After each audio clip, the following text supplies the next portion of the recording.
गणेश्वरं महेश्वरं दमाश्रये परात्परं निरन्तरं समस्तलोकशङ्करं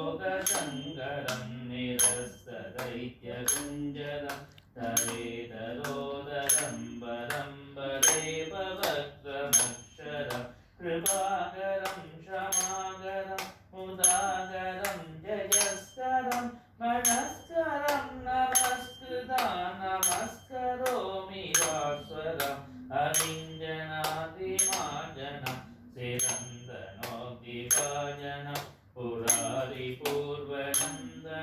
सुरारिकल्वसुर्वनं प्रभञ्जनाशभीषणं धनञ्जयादिभूषणं कपोलदानवारणं भजे पुराणवारणं नितान्तकान्तिदन्तकान्तिमन्दकान्तिकात्मजम् अचिन्तरूपमन्दहीनमन्दरायकुन्दनं कृतन्दरे निरन्तरं वसन्तमेव योगिनां तमेकदन्तमेतमं विचिन्तयामि सन्ततं मगागणेशपञ्चरत्नमादरेण योन्वरं प्रजल्पते